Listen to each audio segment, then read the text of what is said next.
Coalition's training coordinator, Ground Zero, heading up our schools project throughout the Bay Area. She's also, and of course we all know this is the most important, a parent to a smart and articulate 7-year-old girl. One of the things I'm doing in this critical thinking of the mass media is that I'm trying to get kids away from this looking down and texting and articulate views, articulate opinions. And this sounds like a very smart young girl. So Michelle is a parent to a smart and articulate 7-year-old. She will be presenting, Michelle Mapp, the Coalition's training coordinator, will be presenting the Alliance Award. Michelle Mapp!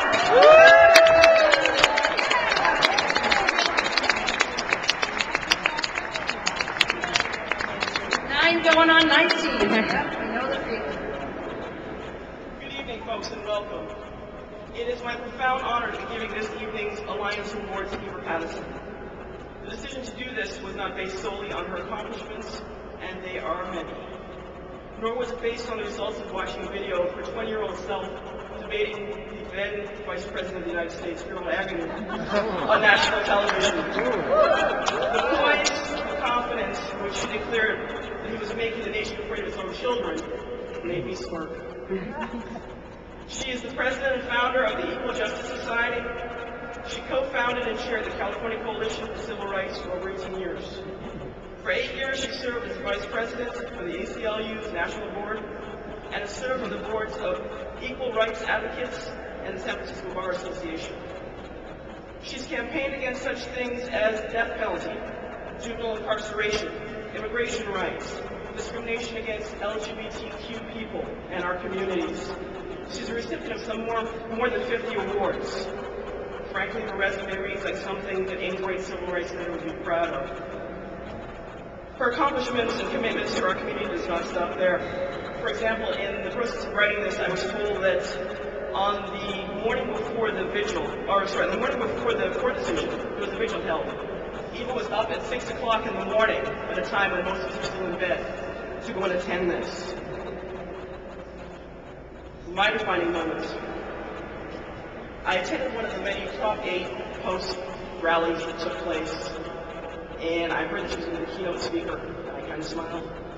And Ms. Patterson took center stage, and she turned to the crowd without compromise, in an environment that was less than conducive to reconciliation, and reminded us that we were not there to fight amongst ourselves.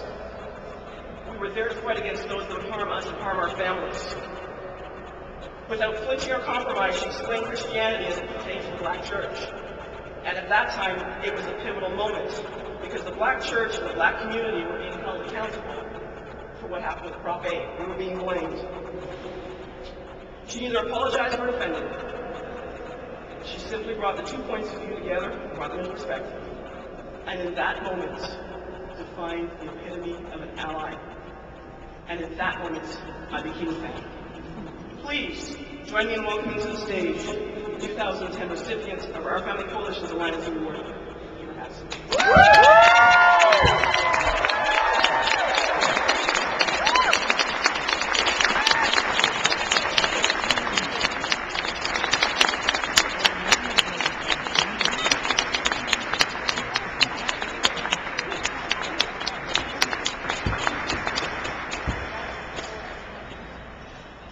This is great.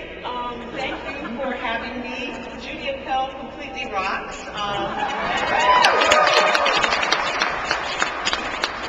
I've known her since she was a law student, and she was brilliant then.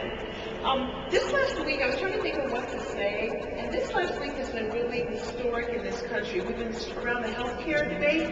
We've been trying to struggle with who we are as a country.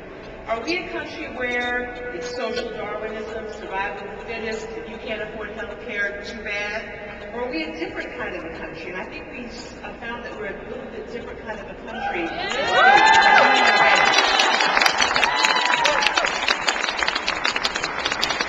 then I was thinking back to how this country was founded and who was included in the mix at the very beginning.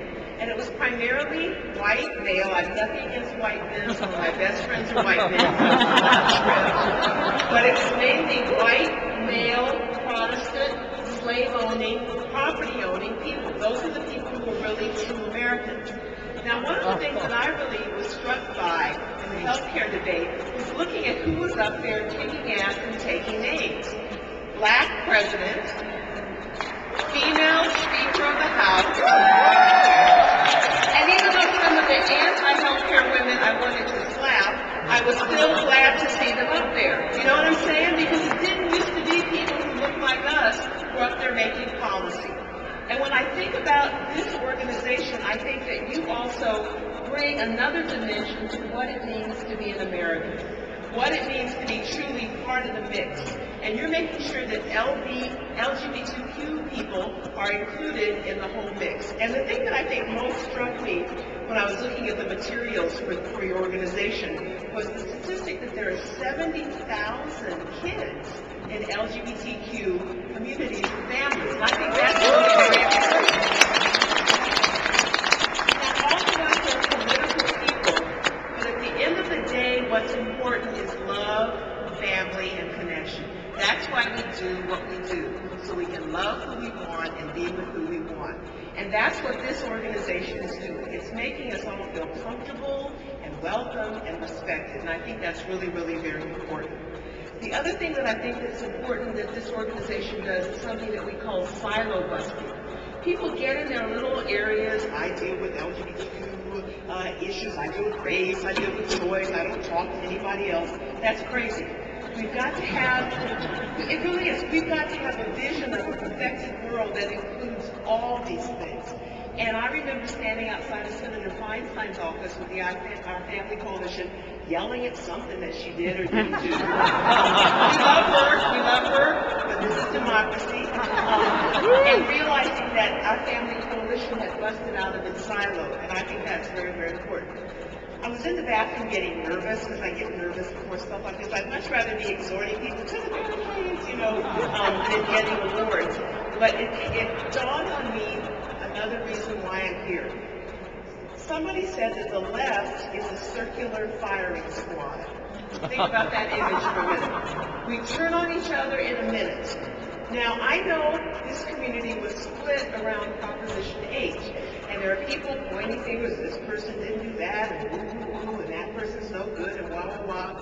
You cannot possibly imagine that any person leading any part of the No on 8 campaign was not totally dedicated to defeating Proposition 8.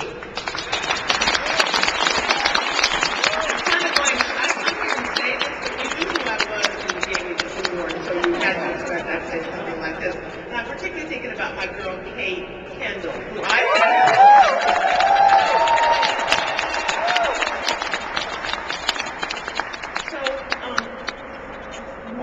Michelle said something very interesting. Black people and brown people and Christians were scapegoated for the passage of Prop 8. Well, except for my next-door neighbor who I'm working with all the time, I don't know any black people who voted for Proposition 8. I'm Christian. I just don't know of people who did that. So what we're trying to do in 2012 is combine forces. Some of you may know Proposition 209. It was the Anti-Affirmative Action Initiative. It's really resegregated large parts of California society. In my entering class at Wahl in 1972, there were 30 African-American students. When Proposition 209 passed, I'm almost done, there was only one African-American student in that class. That's what's happened. It's also affected women. Don't think it's just people of color. There used to be contracting goals to get a certain percentage of government contracts to women and people of color. Women and people of color used to get about 25% of the contracting dollars. These are our taxes. Now we get about 3%. So the wealth that could have been created in the hands of people of color and white women has been diminished. And this is because of Proposition 209. So we are hoping to combine forces, and Kate, Jeff Kors, the fabulous Andrea Shorter,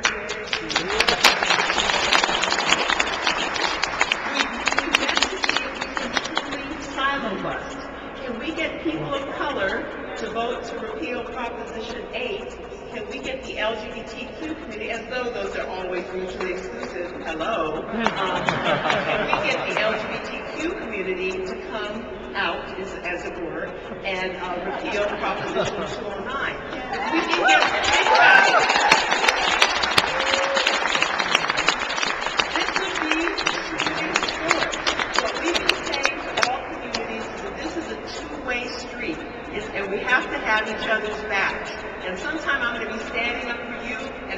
nothing from me except that I know it makes the world better, and that's got to be a two-way street. If we can get everybody out of their silos, we are the majority. We are the majority.